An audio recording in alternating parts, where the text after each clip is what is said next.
Bincang bersama.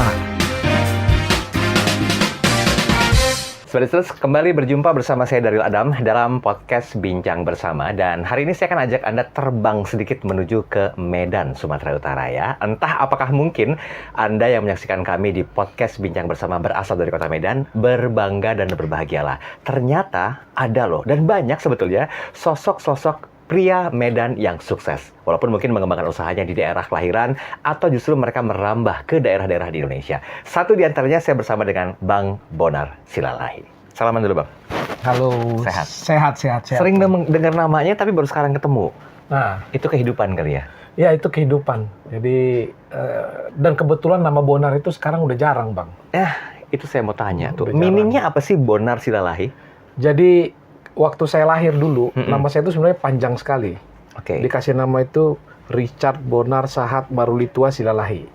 Oke. Nah, panjang gitu karena SD itu sertifikat ijazah itu nggak bisa sepanjang Capek yang itu. nulis ntar ya? Capek nulis. Jadi namanya cuma Richard Bonar Silalahi. Oke. Nah, terus kalau namanya Richard Bonar Silalahi, saya sering dipanggilnya Richard.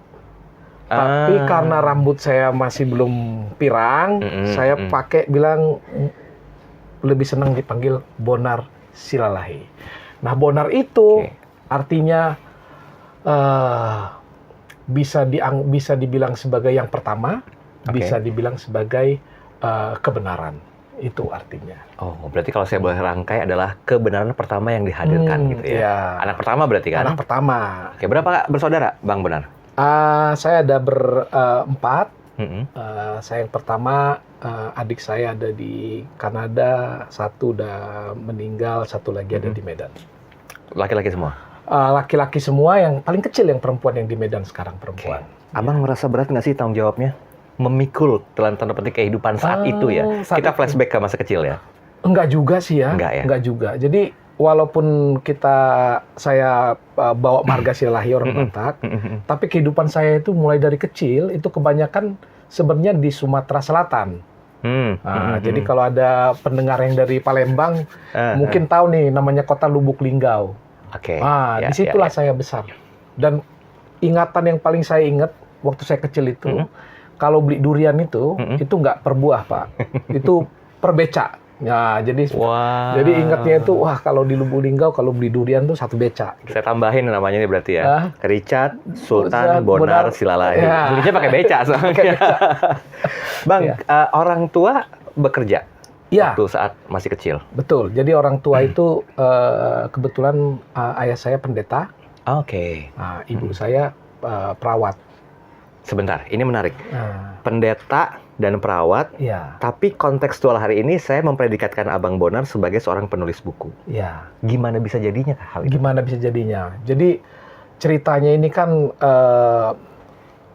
orang tua itu kan pendeta sama perawat. Kebetulan karena cocok kombinasinya, jadi mereka itu sering ditempatkan di tempat-tempat kecil, Pak.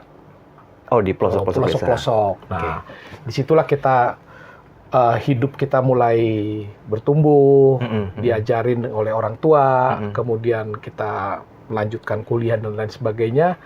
Akhirnya pada satu waktu kita mulai bekerja, dan karena keingintahuan, akhirnya kita mulai masuk perbankan itu tahun 1994 baru masuk bank. 94. Jadi udah 30 tahun. 30 tahun sampai dengan saat ini. Awal masuk bank itu emang disuruh sama orang tua? Enggak. Jadi kemauan sendiri? Bukan kemauan, curiosity. Keingin-tahuan. Oke. Jadi setelah tamat kerja, ada teman ngajak kerja di asuransi.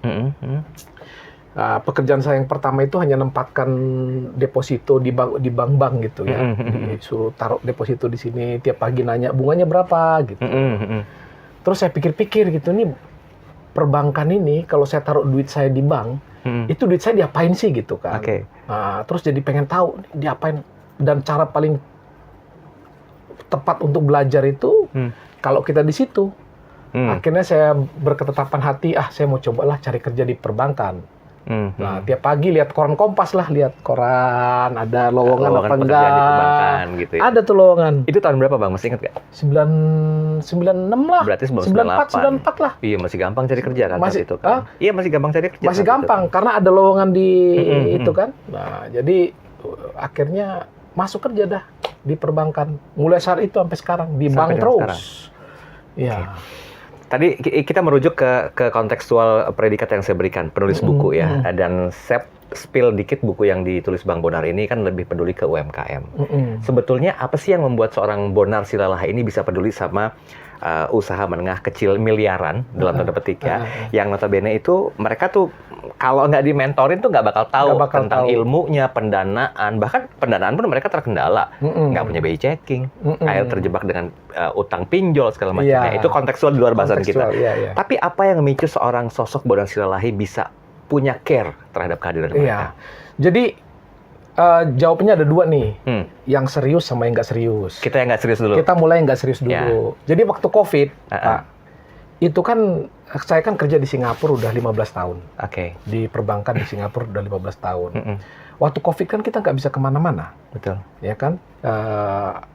Jadi istri ada di rumah, saya kerja juga dari rumah, nggak bisa ngapa-ngapain, keluar nggak bisa, dan Singapura kecil. Kalau di Indonesia kan bisa jalan-jalan masih bisa agak jalan 1 jam 2 jam. Kalau Singapura tuh dari ujung ke ujung paling 45 menit udah selesai satu negara. Jadi saya berpikir kira-kira apa yang saya akan kerjakan sepanjang Sabtu dan Minggu. Jadi setelah coba cari-cari apa yang saya mau kerjakan, saya pikir saya nulis dah, coba-coba nulis gitu, refleksi pengalaman dan pengetahuan saya. Setiap Sabtu dan Minggu saya sisipkan waktu 1 atau 2 jam untuk nulis. Pas COVID kelar, udah 80%, 90% draft buku jadi. Ya udah sekalian kita selesaikan. Jadi bangga juga. Hasil karantina COVID itu jadi buku. Nah, itu yang nggak seriusnya. Iya. Nah, yang seriusnya itu adalah saya tuh sebenarnya ingin ya, dari pengalaman saya banyak bertemu dengan perusahaan yang salah ketika mereka caranya ketika bertemu dengan bank. Ya, salah dengan cara penyampaian rencana bisnisnya, atau kurang tepat dengan penyampaian keinginannya untuk pinjaman itu untuk apa, atau juga ada yang harusnya dia bertemu dengan pemodal, tapi dia bertemunya dengan perbankan. Dari ketidaktahuan ini, saya pikir mungkin perlu pengusaha-pengusaha itu mendapatkan sedikit pengetahuan praktis, bagaimana sih caranya untuk mendapatkan pendanaan. Nah, ini kalau kita lihat ya dalam statistik di dunia usaha gitu ya. Dari 100 pengusaha nih, yang mulai 100 pengusaha, itu di Indonesia, yang hanya bisa mendapatkan pendanaan itu hanya 52%. Jadi dari 100 pengusaha pemula, yang bisa dapat pendanaan itu hanya 52. Dari 52 ini, kalaupun mereka dapat pendanaan, kalau mereka butuhnya 100, cuma dapat 20. Kan kasihan. Jadi ini yang menyebabkan akhirnya banyak pengusaha-pengusaha baru, itu walaupun dia punya ide yang cemerlang, tapi mati di tengah jalan. Bahkan mati sebelum mulai karena nggak tahu cara mendapatkan pendanaan. Tidak tahu aksesnya, dan tidak tahu caranya. Nah, jadi saya berpikir ya, mungkin dengan pengalaman saya bisa membagikan pengetahuan, tips, gimana caranya, dan kemana mencarinya untuk mendapatkan pendanaan. Kita nggak perlu berlama-lama ya untuk bahas kontekstual dua sisi yang serius dan juga nggak serius, karena ini konteksnya berbeda lagi nih. Nah, saya mau tanya Bang Bonar, Bang Bonar dengan aktivitas yang begitu padat, otomatis kan masih punya hak untuk merasa, gue kayaknya perlu me time deh. Me time-nya apa sih? Jadi sport yang saya bener-bener look forward tuh ya. Jadi kalau udah hari Rabu, Kamis tuh udah pengen, wah, weekend datang. Udah dirancang. Udah mulai, waduh asik nih. Golf. Lebih ke golf. Lebih ke golf. Ngajak sama pasangan, istri berarti? Enggak. Mahal, Pak, kalau istri ikut golf, Pak. Kenapa? Kena matahari, perawatannya lebih mahal daripada mainnya, Pak. Bagian Jadi dari mendingan curhat kita laki-laki ya begitu ya. Iya. Jadi kita sendiri aja udah. betul. Iya. Lebih enak, lebih bebas juga. Iya, ya. iya, iya. Handphone silent. Iya. Data nggak usah diaktifin. Kayak jahat aja Iya, gitu iya. ya. Bang, udah merasa nikmat belum sih menjalani hidup? Udah. Apa definisi nikmat menjalani hidup dari Bang Bonar? Jadi menurut saya nih ya, nikmat itu adalah ketika apa yang kita harapkan bisa tercapai. Ya, jadi pertama itu harus ada harapan dulu, Pak. Jadi kalau kita tidak mempunyai harapan, nikmat itu kayak di awang-awang gitu, ya kan? Kadang-kadang nikmat, kadang-kadang enggak. Tapi jadi bagi saya harus ada harapan dulu. Dan itu udah saya terapkan dalam karir saya. Dalam 5 tahun saya harus begini, dalam 2 tahun saya. Jadi ada harapan, ada target. Pembuatan target dan harapannya itu idealnya dari versinya Bang Bonar tuh kapan? Setiap awal tahun kah? Enggak, dari awal. Dari mulai pertama bekerja. Jadi misalnya tadi waktu saya kerja yang tadi pertama kan, kerja di perusahaan asuransi. Saya lihat, pengen tahu di bank itu apa sih kerjaannya. Lalu saya punya harapan nih, saya harus kerja di bank. Nah, ketika saya bisa masuk kerja di bank, itu nikmat, Pak. Iya. Jadi saya rasa, tercapailah keinginan saya, merupakan kenikmatan. Kemudian kita misalnya mau dalam 5 tahun gaji saya mesti sekian, tercapai. Nah, itu kenikmatan. Dalam kehidupan pribadi misalnya, saya pingin anak saya sekolah di sini, atau dia bisa tamat S1 berapa tahun gitu ya, atau saya pingin dia misalnya tamat SD-nya di sini atau bagaimana. Setiap pencapaian kecil itu merupakan kenikmatan. Jadi bagi saya, kenikmatan itu hanya bisa tercapai kalau kita punya harapan. Kalau nggak punya harapan, tidak ada nikmat ya. Oke, benar. Ini berarti quote of the day hari ini ya, buat Anda yang menyaksikan podcast Bincang Bersama. Kenikmatan itu adalah sebuah pencapaian dengan dimulai dari sebuah harapan. Iya dong. Tapi kan berat, Bang. Kalau setiap hari itu harus mikirin masalah harapan-harapan. Ini dia nih. Jadi, karena ayah saya pendeta, jadi dia itu memberikan saya itu kiat kesuksesan, dia bilang. Jadi kalau biasa kan kalau kita dengar kiat kesuksesan kan harus kerja keras, gitu kan. Kerja cerdas. Harus kerja cerdas, gitu. Lakukan yang terbaik, gitu kan. Nah, kalau ayah saya ini beda dia. Unik. Gimana? Dia bilang, jadi kalau kamu mau sukses, kamu harus melakukan sedikit lebih baik dari yang lain. Itu aja. Study case-nya gimana? Jadi kalau dibilang sedikit lebih baik dari yang lain, ada 3 hal yang perlu diperhatikan. Kan? Nomor satu, berarti kita harus awas dong dengan keadaan sekitar kita. Iya kan? Kalau orang itu, jadi kita harus tahu nih orang ini lakukannya apa, orang itu lakukannya apa, orang itu lakukannya apa. Baru kita bisa tahu sedikit lebih baik dari yang lain itu seperti apa. Nah, itu yang pertama. Yang kedua, kita harus tahu nih sedikit lebih baik di bagian mananya. Ya kan? Di bagian mananya, apa kita tingginya, apa gantengnya, apa suaranya, harus tahu lah. Kan nggak mungkin semuanya. Betul. Nah, yang ketiga, yang sedikit lebih baik itu harus juga kelihatan sama orang lain. Kalau nggak kelihatan, nggak ada gunanya juga. Ya kan? Nah, ini yang diajarin sama saya nih. Nah, ada ayatnya juga tuh. Terus saya perhatikan nih gimana caranya diterapkan dalam kehidupan hari-hari gitu ya. Saya pernah di kantor, saya pernah sampaikan kasih nasihat ke tim saya. Saya bilang, kalau kamu mau sukses, kamu lihat nih ada beberapa paper yang disubmit sama tim yang lain ya. 1, 2, 3, 4. Saya bilang, sedikit lebih sukses itu, untuk sedikit lebih baik dari yang lain itu, kalau yang ini kamu stapler aja, ini masukin ke sebelah sini.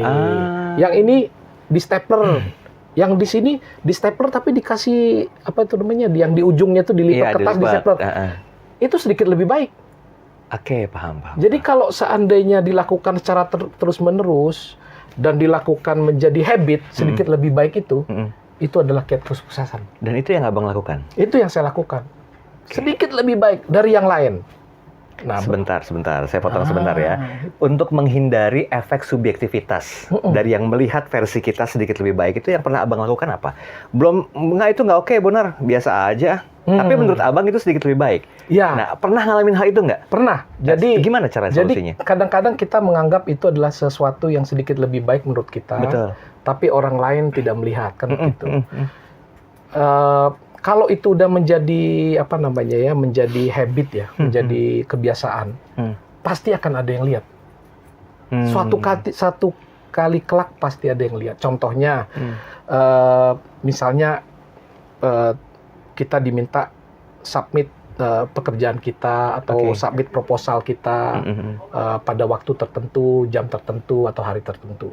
Kalau kita merupakan kebiasaan kita selalu datang lebih awal atau memasukkan proposal lebih awal, itu kan lama-lama jadi habit. Akhirnya orang tahu, ini orang nih kalau diminta proposal pasti dikasihnya lebih awal dari yang lain. Dan itu menjadi kualitas akhirnya. Udah jadi image ya. Jadi image. Itu yang saya yakin menjadi apa namanya, menjadi kiat sukses ya. Jadi dalam perjalanan karir saya misalnya di Indonesia kerja 15 tahun, di Singapura kerja 15 tahun. Kelihatan kok yang selalu berusaha sedikit lebih baik. Dan yang berusaha sedikit lebih baik itu belum tentu orang yang lebih pintar. Setuju. Ya, tapi attitude dan habitnya udah terbentuk seperti itu. Jujur ya Bang, ini kita baru ngobrol belum sampai 1 jam. Tapi daging udah banyak setelan nih. Pertanyaannya adalah, bagaimana obrolan ini itu bisa terrealisasi di kehidupan keluarganya Bang Bonar? Kepada anak-anak gitu. Karena kan dengan perkembangan zaman ada aja tuh yang, aduh papa apa sih? Sekarang udah zamannya anak Gen Z atau Gen apalah gitu. Kan udah punya dunia masing-masing. Ilmu papa udah old school. Nah, sorry saya harus bilang gitu ya. Karena faktanya akan seperti itu. Nah, bagaimana Bang Bonar melakukan sebuah switching pemahaman terhadap putra-putri? Jadi, saya kan anak-anak di luar negeri nih dua-duanya, ya kan, kita juga pengawasan kan kurang ya. Betul. Jadi gimana caranya supaya mereka itu juga paling tidak melihat kita dan mengambil pelajaran dari kehidupan kita. Yang saya praktekkan dalam kehidupan saya adalah saya praktekkan aja apa yang saya lakukan dalam kehidupan sehari-hari. Ya kan. Contohnya nih sangat simpel. Contohnya ketika ada COVID, saya menulis buku. Itu kan anak-anak melihat, ini papa ini ada waktu dia lakukan sedikit lebih baik dari papa-papa yang lain. Ya kan, itu kan udah sesuatu yang pencapaian kan. Jadi dia ketika dia melihat seperti itu pasti akan diserap sama mereka. Jadi contohnya kita main golf misalnya kan. Nggak ajak istri kan? Nggak ajak istri misalnya. Tapi kita kan latihan.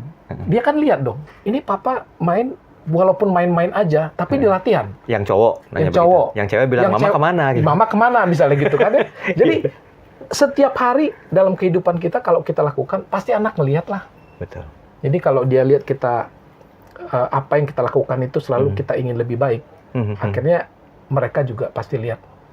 Dan pasti akan ada yang terserap lah. Daripada disuruh-suruh lu belajar, susah. Lebih teoritis ya Bang. Lebih teoritis, kita lakukan aja nanti akhirnya. Bang, gini, saya harus menanyakan ini, walaupun saya harus minta maaf dulu sebelumnya, karena pertanyaan ini beberapa orang mungkin menganggapnya krusial dan sensitif ya. Setiap orang yang rasa udah sukses dengan keluarganya, dengan karirnya, itu kan pasti masih ada di atas dia yang punya banyak sekali pencapaian. Nah, kira-kira bagaimana Bang Bonar bisa mengajarkan kepada para pendengar atau listeners cara mendaki yang pas tuh bagaimana gitu loh, agar persaingan yang sehat itu ada, tetap dan bisa terjadi gitu. Iya. Jadi balik lagi nih ya ke apa namanya, ke sport favorit saya nih. Golf tadi. Golf ya. Yang tanpa istri ya. Tanpa istri ya. Jadi kalau kita dalam kehidupan itu, kayak saya bilang tadi, yang pertama untuk mencapai suatu kenikmatan, untuk kesuksesan itu harus ada harapan dulu. Dan harapan itu yang set itu kita pribadi, kita sendiri yang set. Dan ketika kita set harapan itu, ada 2 hal yang perlu kita pahami benar-benar. Satu, harapan itu adalah sesuatu yang bisa kita capai. Mungkin kita capai. Ya kan, jangan kasih bikin harapan yang tidak mungkin tercapai. Itu yang pertama. Yang kedua, harapan ini harus untuk diri sendiri, bukan untuk orang lain. Nah, kalau kita set 2 ini, kita nggak perlu membanding-bandingkan dengan orang lain. Saya pernah jalan sama mentor saya dulu ketika saya tahun 93, 94 gitu ya. Saya boleh sebut namanya nggak ya? Silakan. Nah, namanya Pak Jimmy Lahat. Nah, saya masih ingat ini orang sangat bijaksana, jadi saya harus sebut namanya. Jadi ketika saya duduk di dalam mobil dalam sebuah perjalanan, di sebelah saya ini ada mobil juga nih. Ada orang duduk di mobil disupirin gitu kan. Saya kan masih kroco ya. Lihat dia pakai baca koran gitu kan. Terus saya bilang, wah Pak enak banget tuh ya hidupnya ya. Wah, terus dia bilang ke saya gitu, Nar, jangan lihat Nar, kamu kan nggak tahu apa kesusahannya. Good. Ya, betul. dia bilang, kamu kan nggak tahu apa kesusahannya. Jadi yang penting itu adalah kamu harus tahu kebahagiaan kamu apa. Jangan lihat kebahagiaan orang lain apa, karena kamu nggak tahu kesusahannya apa. Wah, semenjak saat itu hidup saya berubah, Mas. Iya. Saya nggak pikirin, nggak lihat orang, wah kayaknya gini, nggak lah. Mungkin sama ya dengan statement orang tua zaman dulu ya. Ketika kamu bersyukur, lihatlah ke bawah. Ketika kamu ingin termotivasi, kamu lihat ke atas. Sama kayak gitu ya. Cuman beda penerapannya Beda aja. penerapannya aja. Jadi artinya kembali ke definisi atau kenikmatan atau kesuksesan tadi yang Mas bilang. Yang penting itu adalah kita set harapan kita sesuai dengan apa yang kita mampu, dan untuk kebahagiaan kita lakukan, ketika tercapai pasti nikmat. Sepenggal statement dari Bang Bonar Silalahi ini cukup membuat saya pribadi ya, dan juga tim yang bertugas hari ini itu merasa bahwa harapan itu layaknya sebuah keinginan. Bisa dicapai, bisa enggak. Tapi kalau ada kemauan, semua bisa didapatkan. Bisa. Saya tertrigger untuk membahas sedikit versi mau dan mampu nih, Bang Bonar. Kita punya kemauan, tapi kita belum mampu. Ya. Kita mampu, tapi kita nggak mau. Ya. Nah, bagaimana Anda melihat dua statement ini? Harus dua-duanya harus ada lah. Harus mau dan mampu.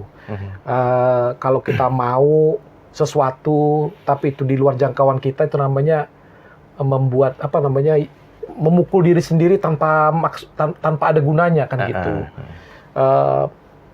Ya dengan harapan yang kecil-kecil, kan? Setahun yang akan datang, sebulan atau seminggu. Start with a small thing ya. Small thing. Setiap pencapaian itu kan worth a celebration. Setuju. Ya kan? Setuju. It's worth a celebration. Ya misalnya simple, saya besok mau main kalau bisa skornya sekian. Kalau tercapai kan happy. Betul. Ya, jangan pula jauh-jauh gitu kan. Jadi saya sih, dan kalau kita semakin sering men-celebrate kesuksesan, semakin enak kok hidup. Jadi nggak usah terlalu dibikin harus tahun sekali, tahun baru bikin resolusi. Wah, kapan celebrate-nya? Ya kan, kalau dibikin resolusi setiap minggu kan celebration tiap minggu. Makan nasi tumpeng kita tiap minggu kan gitu. Walaupun budgetnya kadang-kadang suka over juga ya, Bang Bonar ya. Tapi ya itu dia, reward terhadap diri kita sendiri penting dilakukan. Saya perlu menanyakan ini ke Bang Bonar. Bang Bonar, Anda memberikan reward nggak sama diri sendiri? Oh iya dong. Apa bentuk rewardnya? Macam-macam, Mas. Kadang-kadang kita makan enak. Itu reward? Ya. Thank you, my body. You have been kind to me. Itu reward? Iya dong. Kemarin misalnya batuk, tiba-tiba dalam 3 hari sembuh. Wah, saya terima kasih ke badan saya. Wah, thank you. 3 hari loh sembuh. Saya pikir datang ke dokter, thank you dokter, obatnya manjur, saya sembuh enggak ya?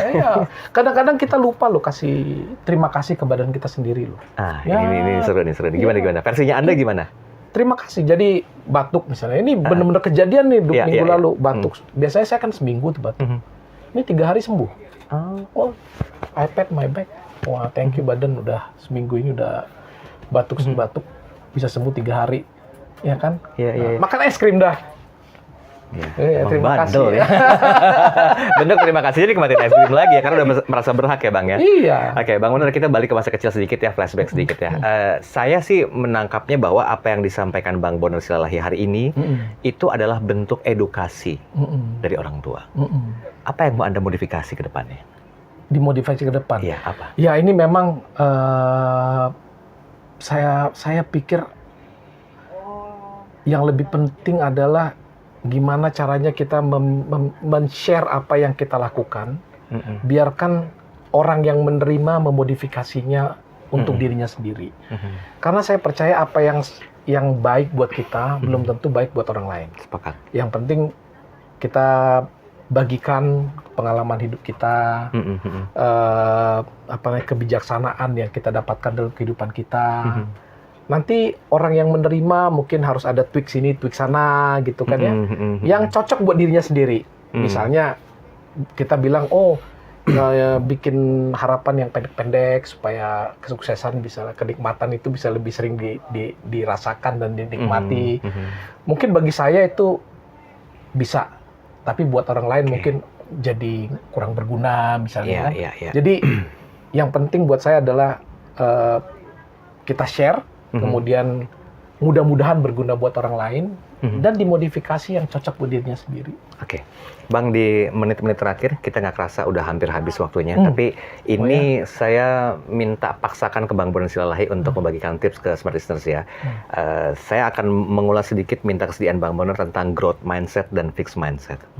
Apa yang mungkin Bang Bondan sampaikan? Silakan boleh ke kamera. Ya, jadi kembali kepada pendengar atau semua yang mendengarkan apa yang kita bicarakan hari ini. Yang paling penting buat saya adalah dua hal aja sebenarnya dari semuanya itu. Yang pertama adalah kita diberikan sumber daya atau resources yang terbatas, yaitu waktu. Kita gunakan sebaik-baiknya. Ya, dengan menggunakan waktu sebaik-baiknya, pasti growth mindset itu akan ada. Yang kedua, kita harus punya harapan, dan kemudian harapan itu harus yang mau dan mampu, yang tadi Mas bilang. Kemudian setiap ada pencapaian, kita celebrate, dan itu akan mendorong growth mindset berikutnya, dan berikutnya. Akhirnya tanpa kita sadari, kita menjadi individu yang berbeda. Oke. Waktu kita nggak cukup banyak untuk belajar dari sosok Bonar Silalahi, tapi 30 menit ini buat saya sih udah mengenyangkan ya, dengan banyak inspirasi, motivasi, dan juga hal-hal yang berhubungan dengan knowledge yang disampaikan oleh Bang Bonar langsung sebagai pembelajaran. Walaupun tidak semua bisa mutlak menduplikasi apa yang disampaikan Bang Bonar, tapi ingat, kombinasikan dengan kepribadian Anda. Jangan lupa mulai dengan hal-hal kecil untuk menemukan sebuah harapan. Saya Daryl Adam, sampai ketemu di podcast Bincang Bersama berikutnya. Sampai jumpa. Bincang Bersama.